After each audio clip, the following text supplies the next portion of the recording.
Everyone, let's crack one day exams Hindi में। मैं प्रदीप आपका स्वागत करता हूं। Welcome to the study 24.7। दोस्तों, भौतिक विज्ञान की जो अपनी सीरीज चल रही थी, उस सीरीज का आज ये 29वां लेक्चर है। इससे पहले हमारे 28 लेक्चर पूरे हो चुके हैं। इससे पहले वाला जो लेक्चर था, उस क्लास में हमने जड़त्व आघूर्ण को डिटेल में समझा था कि सर जड़त्व आघूर्ण मोमेंट ऑफ इनर्शिया क्या होता है, और सर अलग अलग आकृतियों का मोमेंट ऑफ इनर्शिया क्या क्या होता है, ये फॉर्मूले हमने देखे थे।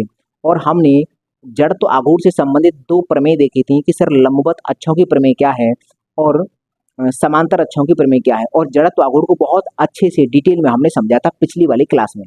जिन लोगों ने वो क्लास नहीं देखी है तो वो इस क्लास के बाद, आज की इस क्लास को देखने के बाद आप उसको भी देख सकते हो। उसमें मैंने बेहतर तरीके से जड़त्व आघूर्ण को समझाने का प्रयास किया है। देखो, हमारी यूनिट नंबर 4 चल रही है और इस यूनिट में हम चर्चा कर रहे हैं पदार्थों के गुणों की।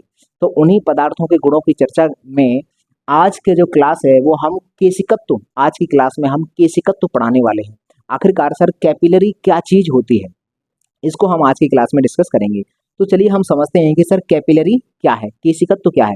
देखो, केशिकत्व को समझने से पहले हमें ये समझना होगा कि सर ये जो केशिकत्व है, इसमें एक शब्द आता है केश नली।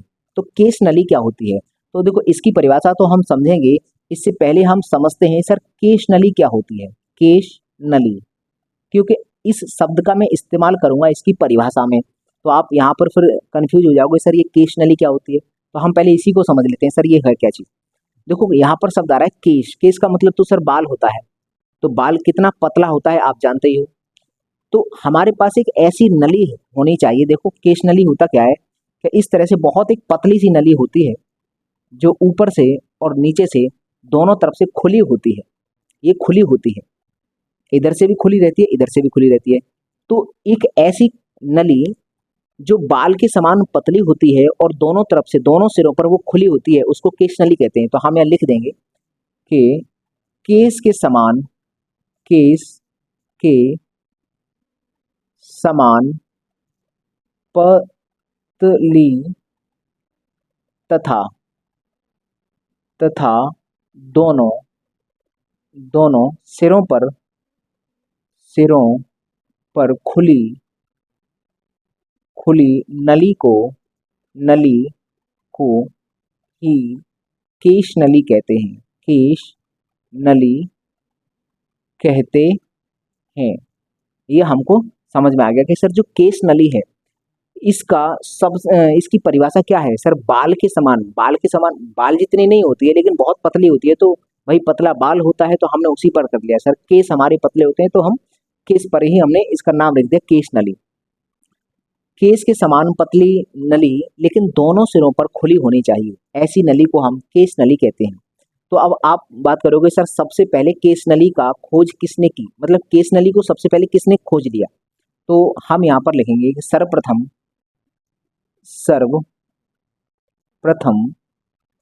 केश नली का आविष्कार।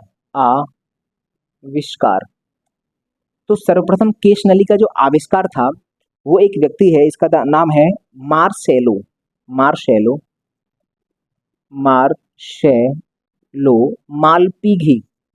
मालपीघी। इस व्यक्ति का नाम देखो, अजीब नाम है लेकिन याद करना है। क्या करें भाई, कुछ नहीं हो सकता, नाम तो याद करना है। सर्वप्रथम केश नली का जो आविष्कार है वो मार्सेलो मालपीघी ने किया। 1960-61 की बात है ये, 1960-61। ये एक मैंने रेंज में लिखा है टाइम। अब इस एग्जैक्ट टाइम नहीं पता है तो 60-61 लिखकर गूगल पर भी आता है। तो मार्सेलो मालपीघी ने केश नली का आविष्कार किया था। अब ये कर क्या रहे थे, ये जो मार्सेलो मालपीघी थे, ये मस्तिष्क के अंतर्गत और मेरुरज्जु से संबंधित एक केश नली, बहुत एक तंत्र होता है, उस तंत्र को समझने के लिए समझ रहे थे। उसी के दौरान इनके माइंड में इस केश नली का विचार आया कि कहीं ना कहीं सर ब्रेन को मेरुरज्जु से कनेक्ट करने के लिए बहुत पतली पतली बाल के समान केश नलियां होती हैं जिनमें सिग्नल्स जाते हैं। ये उसका अध्ययन कर रहे थे, तब इस केश नली के बारे में इन्होंने कॉन्सेप्ट निकाल कर दिया और इन्हीं ने इसका आविष्कार किया। तो हम समझ में आया सर केश नली क्या है। अब हम समझते हैं कि सर ये केशिकत्व क्रिया क्या है। केश नली हमें समझ में आ गया, इसकी खोज किसने की थी ये पता चल गया सर। अब हम बात करते हैं सर ये केशिकत्व है क्या। तो हम अगर केशिकत्व की बात करें, केशिकत्व, तो आखिरकार ये केशिकत्व की क्रिया क्या है, ये हम देखते हैं। तो इसके लिए हमें एक एग्जाम्पल समझाना होगा। जैसे मान लीजिए हमारे पास एक पात्र है, एक ये पात्र है और एक ये दूसरा पात्र है। इन दोनों पात्र में क्या भरा हुआ है, लिक्विड भरा हुआ है। एक में हम जल भरते हैं, जल मान लीजिए सर यहाँ पर जल भरा हुआ है, जल है इस वाले में, और इस वाले में हमने भर रखा है मरकरी, Hg, इसको हम पारा भी कहते हैं। तो ये तो सर Hg है, Hg, और अगर हम इसकी बात करें तो सर ये है जल, ये H2O है, H2O। हमने क्या किया कि सर केस नली को इसमें रखा, ऐसे परपेंडिकुलर हमने इसको खड़ा किया। तो केस नली को जब हमने इसमें जल में रखा तो पता चला, देखो यहाँ पर थोड़ी सी मैंने बड़ी बनाई है, तो आपको सर इतनी बड़ी कहाँ होती है, ये अगर ज़्यादा पतली बनाएंगे तो आपको दिखेगी नहीं, इसलिए मैंने थोड़ा बड़ा चित्र बनाया है। अब केस नली को देखो, इसका वैसे पानी का तल ये तो था, लेकिन इसमें होगा क्या कि पानी का तल ऊपर की तरफ उठ जाएगा, थोड़ा इस तरह से हो जाएगा, ये तल इस तरह से हो जाएगा, ये इस तरह से हो जाएगा, नहीं नहीं इस गलत हो गया, ये जल है ना, तो इस तरह से बढ़ेगा, इस तरह से कान से चिपकने का प्रयास करता है। देखो हमने पहले ससंजन और असंजन बल आपको पढ़ाया था, तो ससंजन और असंजन अगर आपने पढ़ा होगा तो वहां पर मैंने इसको बताया था, नवचंद्रक क्या होता है और उसके नवचंद्रक का आकार किस तरह से होता है। तो अभी हम समझेंगे सर ये केस नली है, तल तो वैसे इतना था पानी का, लेकिन इसमें क्या होगा कि ये तल थोड़ा उठ जाएगा, ये उठ गया, ये तल पानी यहाँ तक उठ जाएगा, इसमें H ऊंचाई तक ये उठ जाएगा, H ऊंचाई तक इस केस नली में ऊपर तक पानी चला जाएगा। तो ये जो केस नली को जैसे ही हमने इसमें खड़ा किया तो इसके अंदर पानी ऊपर तक चढ़ गया, ये इसका जो वास्तविक लेवल था उससे भी ऊपर चढ़ गया। अगर हम बात करें सर मरकरी में अगर ले जाएंगे, अगर केस नली को मरकरी में रखेंगे तो इसका जो वास्तविक तल है उस तल से थोड़ा सा नीचे की तरफ चला जाएगा। केस नली में ये जो Hg है मरकरी, वो थोड़ा नीचे की तरफ उतर आएगी। तो अगर हम बात करें सर ये कितना है, तो ये हम मानते हैं सर H, ये H ऊंचाई तक नीचे की तरफ चली जाती है। तो ये होता है केस नली का। अब हम केशकत्व को समझेंगे, क्या होता है कि सर ये जो केस नली है, अगर किसी बीकर में किसी द्रव को भरा जाता है और उस द्रव में अगर केस नली को इस तरह से परपेंडिकुलर खड़ा किया जाता है, तो केस नली में वो लिक्विड है या तो चढ़ेगा या फिर उतरेगा। तो केस नली के अंदर किसी द्रव का ऊपर चढ़ना या फिर नीचे उतरना, यही क्रिया केशिकत्व कहलाती है। तो देखो जल में अगर करेंगे तो जल ऊपर चढ़ जाएगा, और अगर सर मरकरी में रखेंगे तो मरकरी नीचे उतर जाएगी, थोड़ी सी केस नली के अंदर जो वास्तविक सतह है वहां से नीचे उतर जाएगा। तो ये हमें याद रहे। अब हम यहाँ परिभाषा लिखते हैं कि जब जब किसी द्रव में किसी केश नली को खड़ा किया जाता है तो द्रव उस केश नली में या तो ऊपर चढ़ता है या नीचे उतरता है। इसी क्रिया को केशिकत्व कहते हैं। इसका मतलब ये है कि अगर हमें केशिकत्व समझना है तो सर केशिकत्व बड़ा आसान है। केस नली को अगर हम किसी लिक्विड में खड़ा कर देंगे तो या तो सर पानी ऊपर की तरफ चढ़ेगा या फिर उसमें नीचे की तरफ लिक्विड उतरेगा। ये डिपेंड करता है सर वो द्रव पर। सर द्रव का अगर ससंजन बल ज्यादा है तो नीचे उतर जाएगा, सर उसका असंजन बल ज्यादा है तो ऊपर चढ़ जाएगा। इसका मतलब ये है सर यहाँ असंजन बल ये मैक्सिमम है ससंजन बल। अगर हम बात करें सर यहाँ पर जल का असंजन बल ज्यादा होता है, मतलब दूसरों से बहुत जल्दी चिपकता है। अगर आपको ससंजन और असंजन पढ़ना है तो हमने पहले ससंजन और असंजन की वीडियो को पढ़ाया, उसमें बताया है, बहुत डिटेल में इसको हमने समझाया है। उसमें ही हमने चर्चा की है कि सर नवचंद्र क्या होता है, उत्तलावकार नवचंद्र कब आता है, अवतलावकार कब आता है और समतल कब आता है। हमने डिटेल में ससंजन और असंजन की चर्चा इस वीडियो में की है। आप अगर चाहें तो उस वीडियो को आप जाके देख सकते हैं, ये ससंजन और असंजन वाली वीडियो।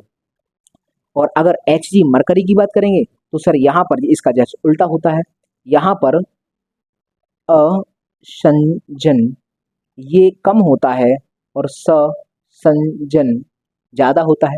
ये खुद से चिपकने की प्रवृत्ति ज़्यादा रखता है, इसीलिए इसमें नीचे की तरफ उतरता है जल।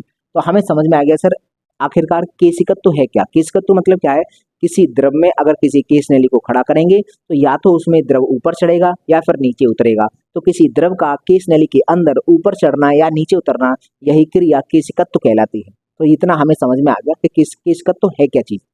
तो आप एक काम करिए, इसका स्क्रीनशॉट लीजिए, उसके बाद हम समझेंगे सर केशिकत्व से संबंधित एक फॉर्मूला है। चलो आप स्क्रीनशॉट लो, उम्मीद है कि आपने स्क्रीनशॉट ले लिया होगा।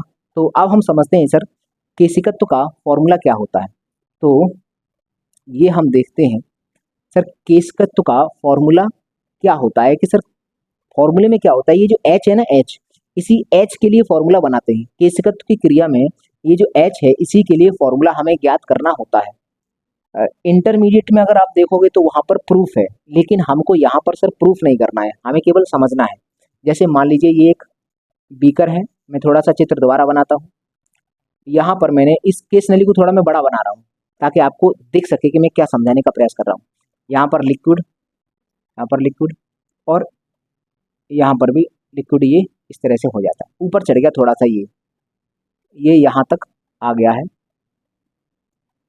और इसमें ये जो H ऊंचाई है, H ऊंचाई यहाँ तक ये चढ़ गया है। यहाँ पर दूसरा भी हम चित्र बना सकते हैं कि सर वो कितना होगा। जैसे मान लीजिए कि अगर हम मरकरी वाला भी बनाएं तो ये केश नली है और इसमें मरकरी है, इस तरह से होता है ये, और ये थोड़ा सा नीचे उतर जाता है, ये H ऊंचाई तक नीचे उतर जाता है, हमें ये याद रहे। ये केश नली है, तो ये दोनों हमने डायग्राम बना दिए। तो सर ये जो H है, H ऊंचाई तक या तो ऊपर चढ़ेगा या नीचे उतरेगा, तो सर इसका फॉर्मूला क्या होगा। तो H बराबर होता है 2t cos थीटा बट्टे R D G, 2t cos theta upon R D G. अब आप यहाँ पर कहोगे सर ये है क्या चीज़, क्या है ये, सर यहाँ T क्या है, सर T क्या है, द्रव का पृष्ठ तनाव। सर थीटा क्या है, द्रव का स्पर्श कोण, ये द्रव का स्पर्श कोण है। द्रव का स्पर्श कोण कैसे निकालते हैं वो मैं अभी दिखाऊंगा आपको कैसे निकालते हैं। उसके बाद यहाँ पर आर क्या है सर, केश नली की त्रिज्या, ये है केश नली की त्रिज्या। और सर डी क्या है, द्रव का घनत्व,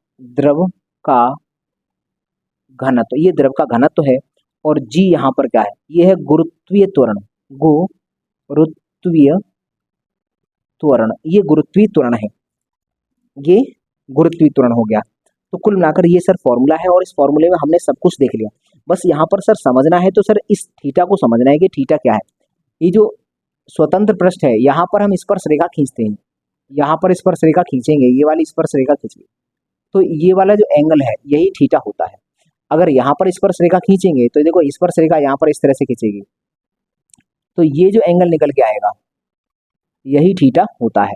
देखो ये मरकरी के लिए 135 अंश होता है, थीटा बराबर 135 डिग्री होता है, अप्रोक्सीमेट इतना होता है। और सर ये जल है, जल H2O, ये हमारे पास H2O है, H2O, और ये हमारे पास Hg है। तो सर H2O के लिए थीटा बराबर 0 होता है। हमें मालूम है सर जल होता है, जल के लिए थीटा बराबर 0 होता है, तो हम ये याद रखेंगे। तो अगर हम यहाँ पर जल की बात करें सर, जल के लिए H जल, वाटर, WATER वाटर, H पानी के लिए बात करें तो सर cos 0 हो जाएगा। cos 0 पर cos का मान कितना होता है सर, 1 होता है। तो सर यहाँ पर हम रख सकते हैं सर 2t बट्टे आर डी जी। तो यहाँ पर देखो क्या कांस्टेंट हो गया, जल के लिए सर घनत्व तो कांस्टेंट हो गया क्योंकि 1000 होता है, जी तो कांस्टेंट होता ही है, और टी और आर। अब हम देखेंगे सर एच जो है ऊंचाई वो किस पर डिपेंड करेगी? सर ये पृष्ठ तनाव पर डिपेंड करती है कि जल का पृष्ठ तनाव कितना है, और सर त्रिज्या पर डिपेंड करती है कि केश नली की त्रिज्या कितनी है। तो देखो हमें यहाँ दिख रहा है कि सर त्रिज्या के तो व्युत्क्रमानुपाती है, त्रिज्या के व्युत्क्रमानुपाती है, और ये जो पृष्ठ तनाव है सरफेस टेंशन, इसको भी हम आगे पढ़ने वाले हैं। तो सर पृष्ठ तनाव के समानुपाती है, तो हम यहाँ लिख सकते हैं कि एच समानुपाती टी, एक बात ये हम याद रखेंगे अलग से, और एच ये व्युत्क्रमानुपाती आर के। तो ये दो बातें हमें अलग से याद रखना है क्योंकि यहीं से सवाल पूछेगा। सवाल अगर यहाँ से बनाएगा तो क्या बनाए, ये से बनाएगा कि केश नली में जो द्रव ऊपर चढ़ता है तो वो कितनी ऊंचाई तक चढ़ता है, इस बात को, ये जो बात है एच है ये किस पर डिपेंड करती है? तो उस द्रव के पृष्ठ तनाव पर डिपेंड करती है, और उस केश नली की त्रिज्या पर निर्भर करती है। त्रिज्या के सर व्युत्क्रमानुपाती है, मतलब त्रिज्या को सर बढ़ाएंगे तो सर एच घट जाएगा, नीचे ही कम ही रहेगा, और अगर इसको पृष्ठ तनाव को बढ़ाएंगे तो सर एच बढ़ जाएगा। इसके समानुपाती और इसका उल्टा संबंध है। सवाल आपसे ये पूछेगा कि चलो एक क्वेश्चन मैं आपको यहाँ लिखता हूँ, एक क्वेश्चन, यदि द्रव का पृष्ठ तनाव 2 गुना तथा केश नली की त्रिज्या आधी कर दी जाए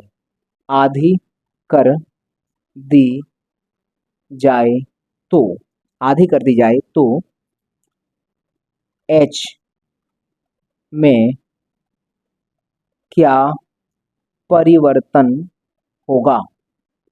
हम देखो मैंने पहले वाली वीडियोस में भी इसको बताया था कि सर ऐसा जब सवाल आता है, एच में परिवर्तन पूछ रहा है, टी में परिवर्तन दे दिया और आर में दे दिया, ये कांस्टेंट रहता है तो इसको हटा देंगे, कांस्टेंट वैल्यू को हटा देंगे। जिस चीज में जो परिवर्तन दिया है उसको वहीं रख दो। टी ऊपर रखा है तो सर टी को क्या किया गया है? 2 गुना किया है ना, तो हम केवल 2 रखेंगे, 2 बट्टे। तुम कहोगे सर ये वाला 2 कहाँ गया? इस वाले कांस्टेंट वैल्यू को हटा देते हैं, ये 2 हट जाएगा, ये हटेगा, बस टी पर ध्यान देंगे कि सर टी का क्या किया है? 2 गुना। अगर 3 गुना किया होता तो 3 रखता, 4 गुना किया होता तो 4 रखता, 5 गुना किया होता तो 5 रख लेता। अब कह रहा है आर में क्या परिवर्तन किया है? सर आर को आधा किया है, तो आधे का मतलब सर 1/2 होता है। सर बस इसको सोल्व कर लो, इसको सोल्व करने के बाद जो भी आएगा वही एच में परिवर्तन हो जाएगा। तो इसको अगर सोल्व करेंगे तो सही रहेगा, ये 2 का गुणा ऊपर ही हो जाएगा तो 4 हो जाएगा।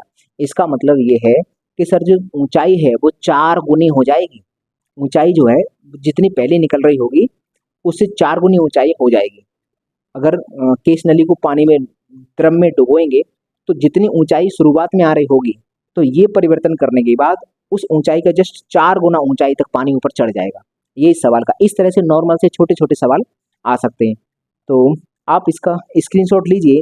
उसके बाद मैं आपको बताता हूँ कि सर ये जो केशिकत्व है, केशिकत्व से संबंधित कुछ एग्जाम्पल्स हैं, तो उन एग्जाम्पल्स को हम समझते हैं। तो पहले आप इसका स्क्रीनशॉट लीजिए। तो चलिए अब हम केशिकत्व के एग्जाम्पल समझ लेते हैं कि सर केशिकत्व के क्या एग्जाम्पल्स होते हैं। देखो तुमने अगर देखा होगा कि सर दीपक होता है, दीपक, उसकी अंदर बाती होती है, उस बाती में तेल ऊपर चढ़ाता है, वो किस हिसाब क्यों चढ़ता है? सर उसके अंदर बहुत पतली पतली केश नलियां अपने आप बन जाती हैं, तो उन केश नलियों की सहायता से ऊपर चढ़ता है। तो हम लिखेंगे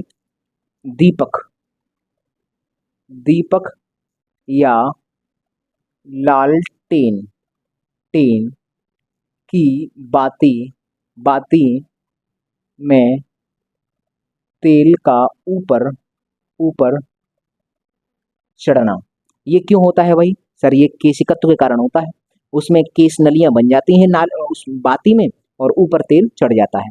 तो एक तो ये एग्जांपल है। अगला है सर, देखो अगर हमारे पास कोई पानी से भरा हुआ टब है, अगर हमने तौलिया को उसके ऊपर बिछा दिया तो धीमे धीमे पूरी तौलिया भीग जाएगी, या फिर हम उस तौलिया का एक कोना उस जल में डुबो दें तो धीमे धीमे पानी ऊपर तक चढ़ आएगा। ये क्यों होता है सर? उस तौलिया में केश नलियां होती हैं, तो उन केश नलियों के माध्यम से जल ऊपर चढ़ाता है। तो हम लिखेंगे कि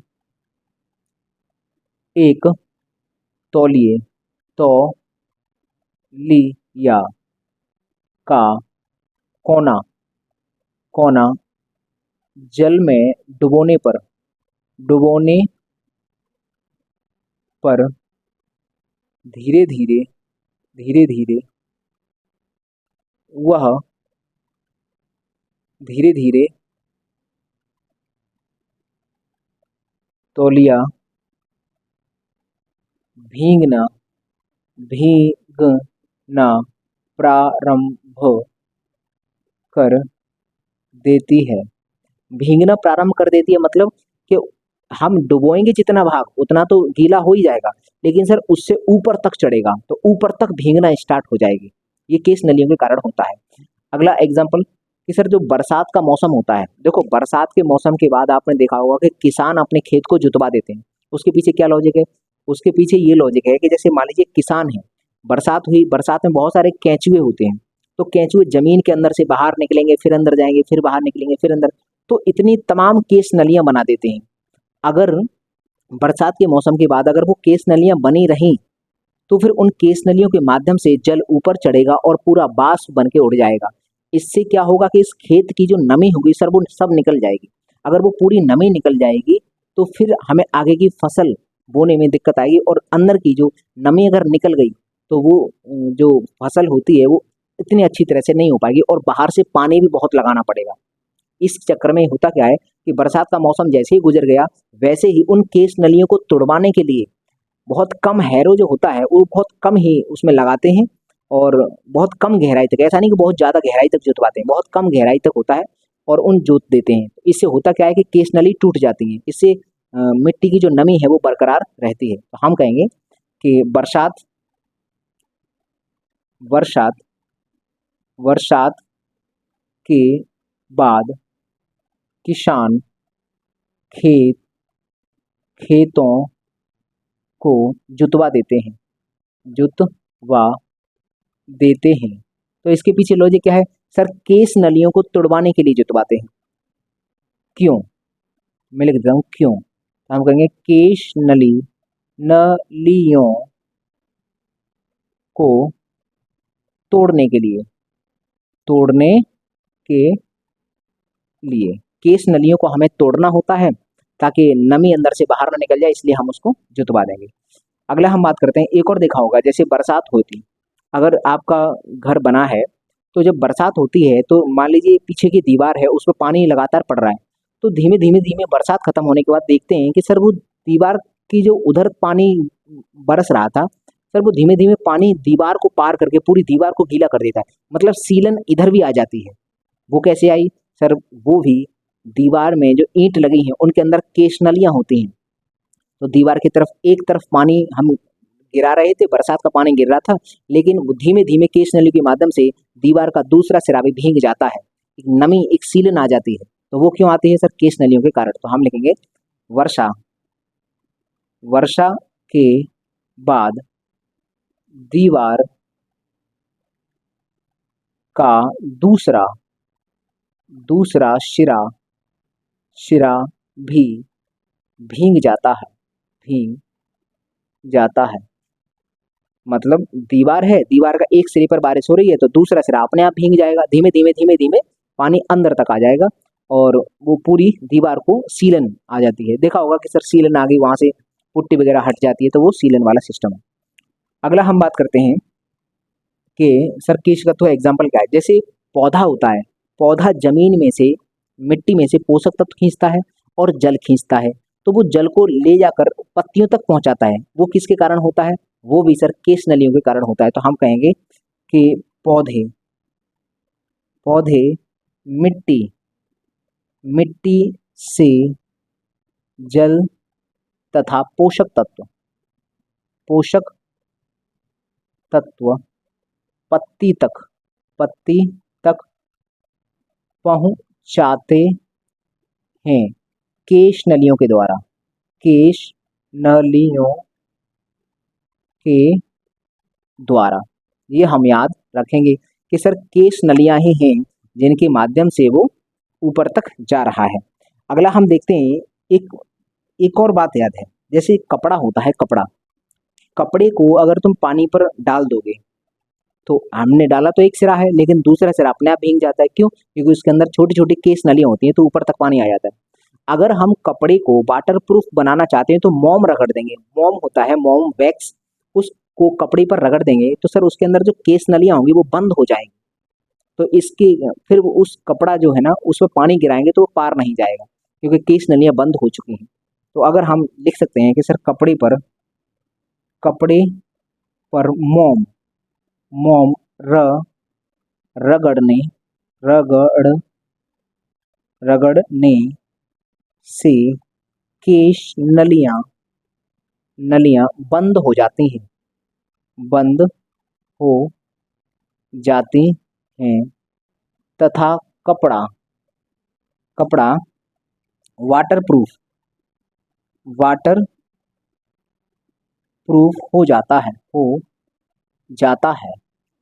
अगला एग्जांपल देखते हैं। सर देखो, तुमने देखा होगा कि सोख्ता होता है, सोख्ता, स्याही सोखने वाला सोख्ता, वो अगर डाल देते हैं तो पूरी स्याही को खींच लेता है। तो वो किसके कारण? उसके अंदर भी केश नलियां हैं। तो हम कहेंगे जो सोख्ता होता है, सोख्ता स्याही को सोख लेता है, सोख लेता है। क्यों सोख लेता है? ये भी सर केस नलियों के कारण होता है। अगला हम बात करते हैं सर कि भूमिगत जल है, जमीन का जो जल है सर वो ऊपर चढ़ता है। जैसे कुआं होता था पहले, कुएं में होता क्या था कि जैसे मान लीजिए ये कुआं हमने खोदा है, वाटर लेवल यहाँ तक है, मतलब यहाँ तक गीली मिट्टी है। जैसे तुमने यहाँ तक खोदा तो उसके बाद गीली मिट्टी निकलना प्रारंभ होगी, गीली मिट्टी और बालू वगैरह आ गई। हम क्या करते हैं, कुएं को यहाँ तक खोद देते हैं। मान लीजिए यहाँ तक खोद दिया और यहाँ पर बीच बीच में यहाँ पर लगा देते हैं एक पाइप, एक पतला सा पाइप लगा देते हैं। अब उस पाइप के माध्यम से क्या होता है कि यहाँ तक गीली मिट्टी थी और ये जो है यहाँ पाइप है, तो यहाँ से पानी आता है, यहाँ से पानी आता है और इस लेवल तक, जहाँ तक गीली मिट्टी है, इस लेवल तक पानी भर जाता है। तो ये कुआं है, ये कुआं का सिस्टम ये रहता है। तो इसमें अगर पानी ऊपर चढ़ के आता है, इसमें भूमिगत जल ऊपर चढ़ता है, वो भी क्यों चढ़ रहा है सर? केस नलियों के कारण। तो हम कहेंगे कुओं में भूमिगत जल का ऊपर चढ़ना, इसका भी क्या कारण है सर? केस नली ही कारण होता है। तो ये हमने एग्जाम्पल समझे केस नलियों के, ये एग्जाम्पल्स हैं। इनके अलावा भी बहुत सारे एग्जाम्पल्स हो सकते हैं, लेकिन हम इतने ही एग्जाम्पल समझेंगे, ठीक है भाई। तो ये हुआ हमारा केस नली का कॉन्सेप्ट। हमें समझ में आ गया सर केस नली क्या होती है, इसकी खोज किसने की थी और इसका क्या फॉर्मूला होता है। H बराबर 2T cos theta upon RdG, ये फॉर्मूला होता है और हमने इसको डिटेल में समझा। तो यहाँ पर ये केस का टॉपिक समाप्त होता है। तो आप लगातार हमारे साथ इसी तरह से जुड़े रहिए और अपनी नॉलेज को एनहेंस करते रहिए। और उम्मीद है कि आपको ये वीडियोस अच्छी लग रही होंगी। अगर वीडियोस अच्छी लगती हैं तो सब्सक्राइब कर लो चैनल, और अगर आपके दोस्त वगैरह हों तो उनको भी सब्सक्राइब करवा लो। और अगर आनंद अभी नहीं आ रहा है, अगर तुम्हें लग रहा है कि अभी आनंद नहीं आ रहा है, तो कोई बात नहीं, लगातार वीडियोस को देखते रहिए। आनंद एक दिन ऐसा ज़रूर आएगा कि आनंद आ जाएगा, और जिस दिन आनंद आ जाएगा उसी दिन सब्सक्राइब कर लेना, ठीक है भाई। तब तक लगातार जुड़े रहिए वीडियो के साथ, कुछ ना कुछ नया ज़रूर मिलता होगा, इस बात की मुझे गारंटी है। तो चलिए मुझे दीजिए इजाज़त, मैं मिलता हूँ आपको अगली वीडियो में। तब तक के लिए नमस्कार दोस्तों।